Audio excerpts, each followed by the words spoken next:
Petra and Clara, a story of character over wealth. Petra and Clara live in the same state, breathe the same air, and even finish secondary school the same year. But that was where their similarities ended. Petra grew up in a humble household with just her mother, Mrs. Grace Thompson, worked 3 jobs to keep their small apartment running. During the day, Mom, please. she cleaned houses for wealthy families in the upscale neighborhoods of Riverside Estate. In the afternoons, she washed clothes for anyone who could pay. And when night came, while other women rested, Mrs. Grace sat by the window with her old sewing machine, making clothes for customers until her eyes could barely stay open. Petra understood struggle from an early age. After school, she would rush home, change into her worn-out clothes, and join her mother on her cleaning rounds. Together, they scrubbed floors, washed windows, and folded laundry in houses 10 times the size of their own. Petra never complained. She knew every shilling her mother earned went toward keeping a roof over their heads and food on their table. And at night, when her mother's fingers moved swiftly across the sewing machine, Petra sat beside her holding a small torchlight so her mother could see the stitches clearly. They were a team, bound by love and survival. Despite their poverty, Petra was brilliant. She studied by candlelight when the electricity was cut off. She borrowed textbooks from classmates because they couldn't afford to buy new ones. She walked to school every day, rain or shine, because there was no money for transport. But she never gave up, and when the JAM results came out, Petra scored the highest in her entire district. Her hard work earned her a full scholarship to Crestwood University, one of the most prestigious schools in the country. Mrs. Grace wept the day the acceptance letter arrived. "My daughter," she whispered, holding Petra's face in her rough, calloused hands. "You are going to walk where the rich walk. You are going to sit where they sit. And you will show them that poverty is not a curse, it's just a season." Petra hugged her mother tightly, tears streaming down her face. She promised herself she would make her mother proud. Clara, on the other hand, was born into wealth and luxury. Her parents, Mr. and Mrs. Richard Whitmore, were multimillionaires who owned hotels, real estate companies, and several businesses across the country. Clara grew up in a mansion in Riverside Estate, the same neighborhood where Petra's mother cleaned houses. She had everything: designer clothes, expensive cars, a walk-in closet bigger than most people's apartments, and an army of housekeepers who catered to her every whim. Her mother, Mrs. Vanessa Whitmore, was known for her cruelty toward the staff. She barked orders from morning till night, treating workers like they were invisible. And Clara learned from her mother. If a maid brought her breakfast 2 minutes late, Clara yelled. If a driver didn't open her car door fast enough, she insulted him. Her father rewarded every tantrum with gifts, new phones, designer bags, vacations abroad, anything to keep his princess happy. Where Petra was kind, Clara was cruel. Where Petra was humble, Clara was arrogant. Where Petra worked hard, Clara didn't even know where the broom was kept in her own house. Yet life, in its quiet wisdom, was already weaving a plan that would bring these two girls together. University life was supposed to be a fresh start for Petra, but it felt like walking into a lion's den. Crestwood University was built for the wealthy. Everywhere she looked, students wore designer outfits, carried expensive bags, and drove luxury cars. Girls stepped out of sleek vehicles with their hair perfectly styled. Boys wore watches that cost more than her mother's yearly income. Students spoke casually about vacations in Dubai, Paris, and New York as if they were weekend trips to the market. Petra felt out of place. Her shoes were secondhand. Her bag was a simple tote she'd used since high school. Her clothes were neat but plain, carefully washed and ironed by her mother the night before. But every time she felt overwhelmed, she remembered her mother's words. You belong there, Petra. Not because you are rich, but because you are smart. Let your brain speak for you, not your clothes. Those words kept her going. And soon, Petra proved her mother right. She aced every course effortlessly. Lecturers loved her. Classmates came to her for notes. She was always at the top of her class, always the one raising her hand with the right answer, always the student others admired quietly. Clara also attended Crestwood University, but for entirely different reasons. She didn't get in through merit. Her father made a generous donation to the school, and suddenly, Clara had a spot.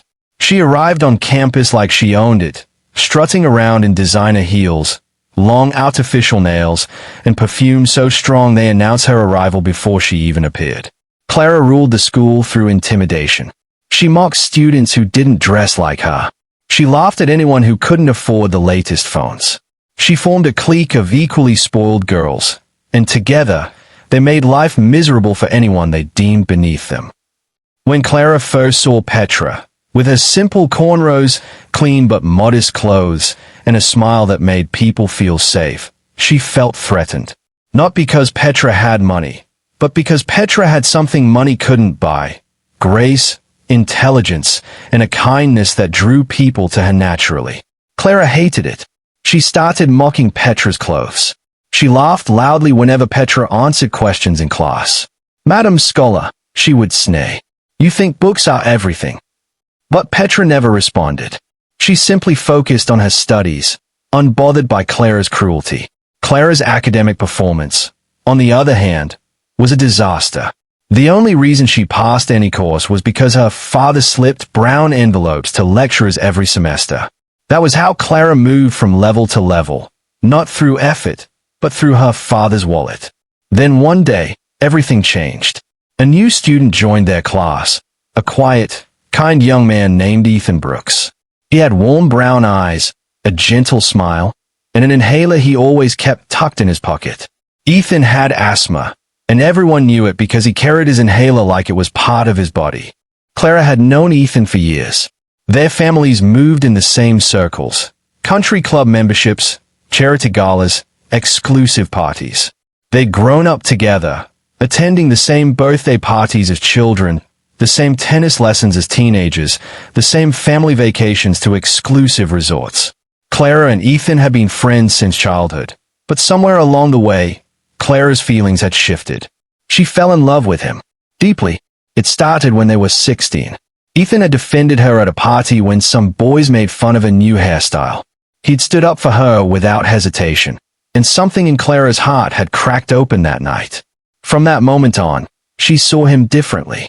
Not just as her childhood friend, but as someone she wanted to be with forever. She tried everything to get his attention romantically. She wore her most expensive perfumes around him, the ones that cost thousands of dollars per bottle. She laughed at his jokes a little too loudly, making sure he noticed her. She texted him constantly, good morning messages, random memes throughout the day, good night wishes. She even hinted at her feelings during their late-night phone calls, saying things like, "Don't you think we'd make a great couple?" Or "What if we were more than friends?" But Ethan always gently brushed her off. "Clara, you're a great friend. Let's keep it that way," he'd say, his voice kind but firm. Clara tried again and again. She invited him to exclusive events as her plus one, hoping he'd see it as a date. She bought him expensive gifts for his birthday, designer watches, limited edition sneakers, things she thought would impress him.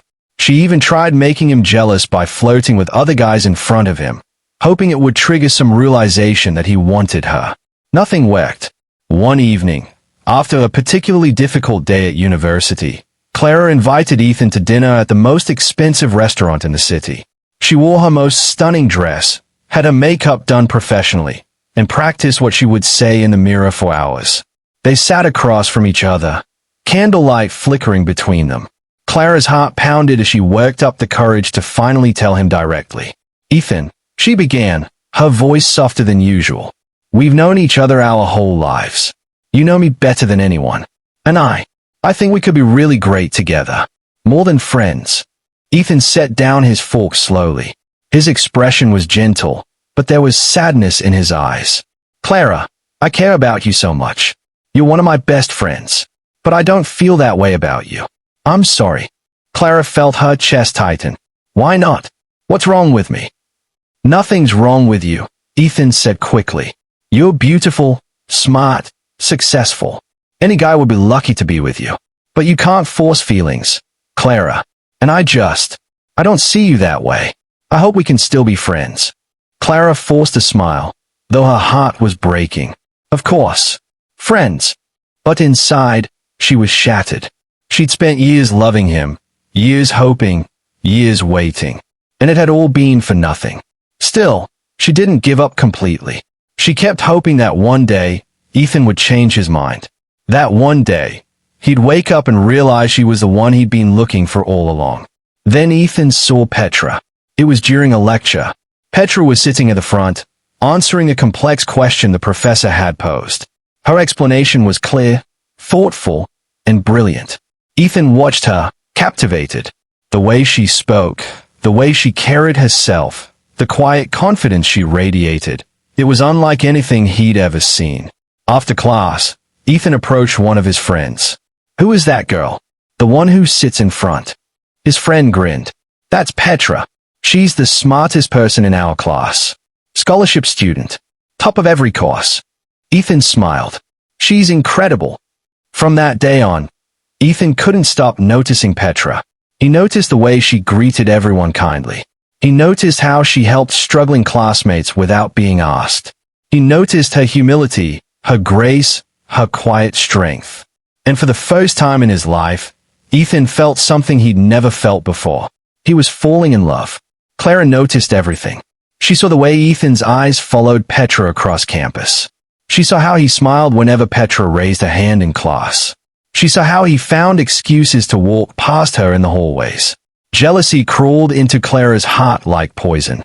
She had spent years loving Ethan, and now he was falling for someone else. For Petra, the girl Clara had mocked, belittled, and treated like dirt. One evening, Clara couldn't take it anymore. She sent Ethan a long message, pouring out her feelings. Ethan, I've loved you for years. I know you see me as just a friend, but I'm asking you to give me a chance. Please. Ethan's reply came quickly, and it shattered her. Clara, I care about you as a friend, but I'm in love with Petra. I'm sorry. Clara threw her phone across the room. Tears streamed down her face. For the first time in her life, she felt rejected, unwanted, invisible. And from that moment on, her jealousy turned into hatred. She hated Petra. She hated Ethan. She hated everyone. The day that changed everything came during their final year. It was a hot afternoon. Students were outside, chatting and enjoying the weather. Suddenly, Ethan staggered near the hallway, clutching his chest. His breathing became shallow, labored. His asthma attack had hit him hard. He needed his inhaler. It was in his bag, inside the classroom. Clara stood right in front of him. She saw the panic in his eyes. She saw him gasping for air. But instead of helping, she pulled out her phone and pressed record. "Ethan," she said coldly, her voice trembling with bitterness. "Where's Petra now? The one you love so much. Let her come and save you." Ethan's eyes widened in horror. He tried to speak, to beg, but he couldn't breathe. Clara took a step back, still recording. And that's when Petra appeared, running like her life depended on it. "Ethan," she screamed. She dropped to her knees, frantically checking his pockets. Ethan pointed weakly toward the classroom. Petra sprinted inside, grabbed his inhaler from his bag, and rushed back. She placed it in his mouth and pressed it again and again until his breathing slowly steadied. "Somebody call an ambulance!" Petra cried. Students rushed in, dialing emergency services.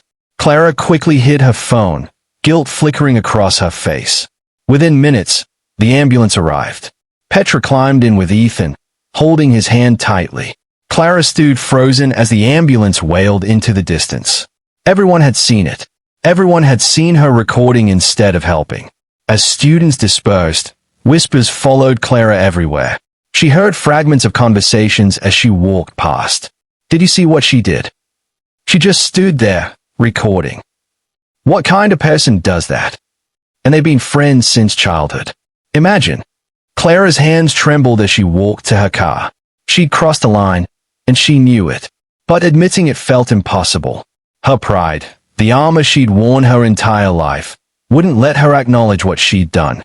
She drove home in silence, tears streaming down her face. When she arrived at the mansion, her mother was waiting in the living room. "Clara, darling, why are you crying?" Mrs. Vanessa asked, barely looking up from her phone. "Nothing, Mama. Just tired." "Well, your father and I are going to the club tonight." Make sure the maids prepare your dinner properly. You know how useless they can be."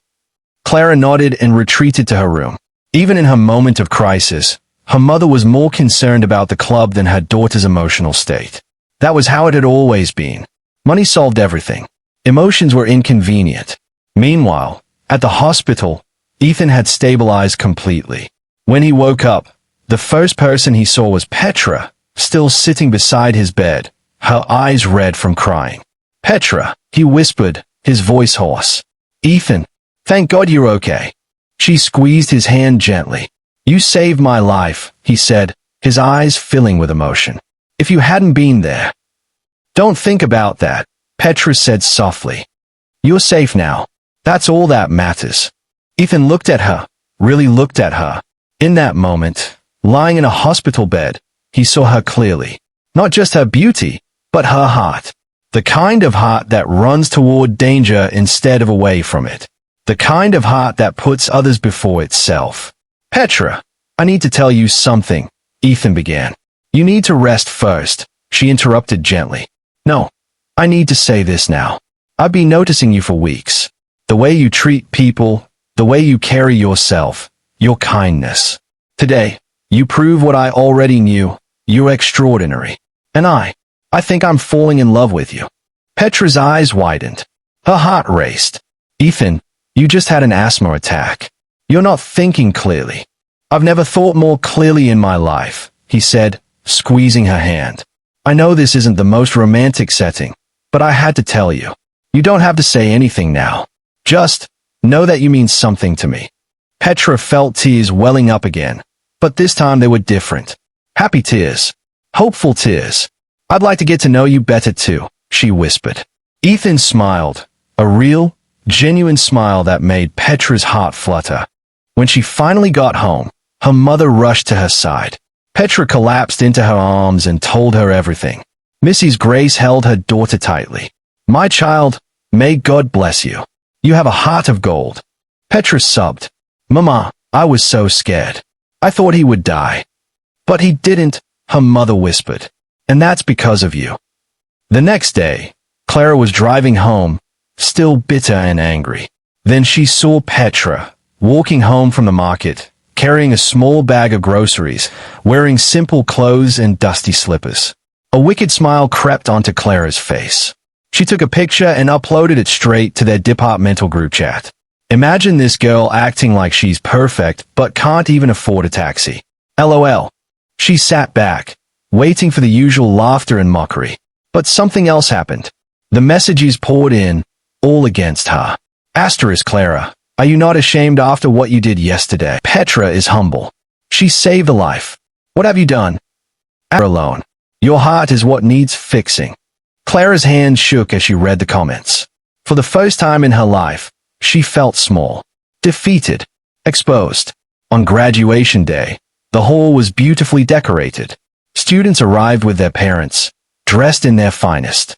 Clara arrived with her parents, but she didn't feel beautiful. She felt watched, judged. Petra arrived in a simple but elegant dress her mother had sewn. She looked graceful, content. Halfway through the ceremony, the MC announced, "Please welcome our special guest, Mr. Richard Whitmore." Clara's father walked proudly onto the stage. The audience applauded, but as he spoke, Mrs. Gray stiffened. Her hands began to shake. She stared at him, her mind racing. That face, that voice. Then the MC announced, "Please welcome Mr. Jonathan Brooks." Ethan's father walked onto the stage, a quiet, humble man. "I would like to invite someone special," he said. "Miss Petra Thompson." The room erupted. Petra walked to the stage, heart racing. "On the day my son almost lost his life, this young woman saved him," Mr. Brooks said. "For your bravery and kindness, I will sponsor your master's degree abroad. And when you return, a position awaits you in my company." The applause was deafening. Petra cried tears of joy.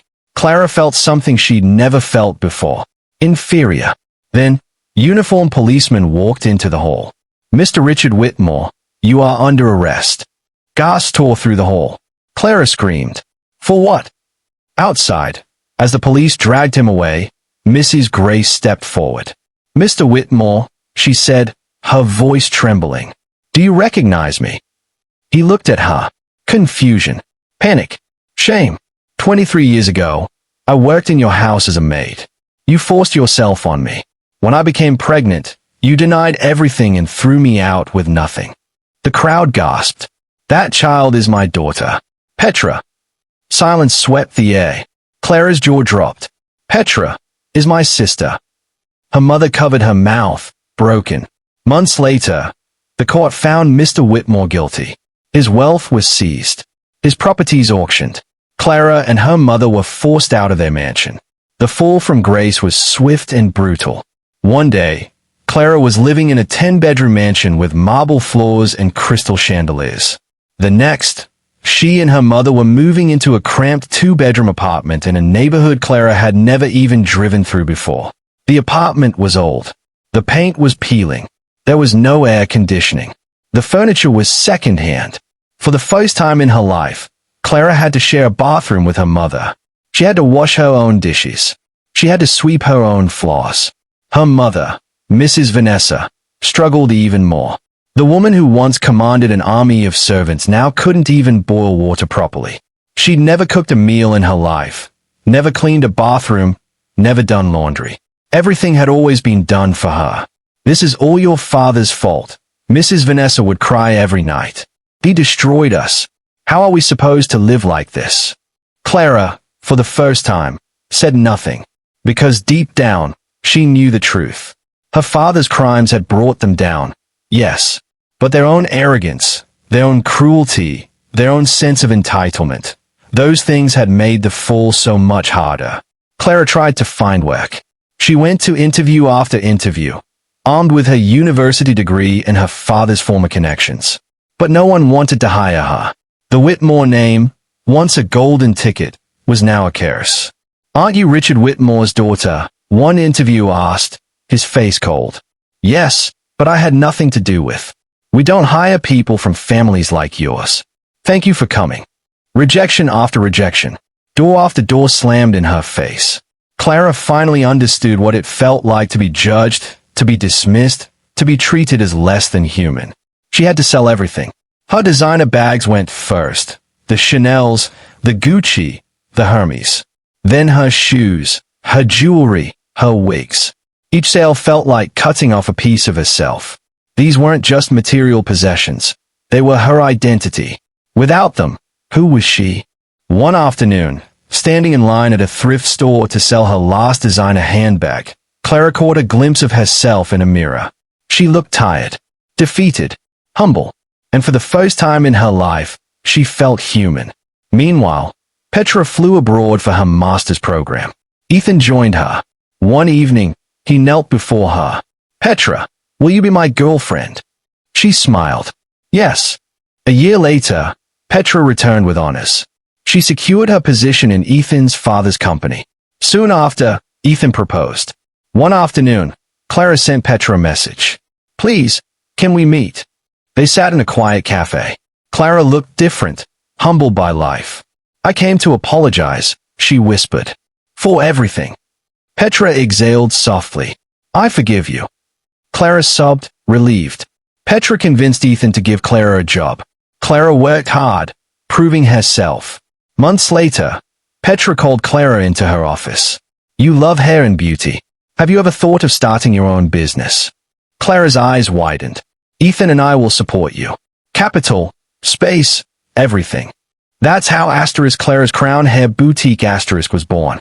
Within a year, it exploded. Celebrities wore her wigs. Magazines featured her story.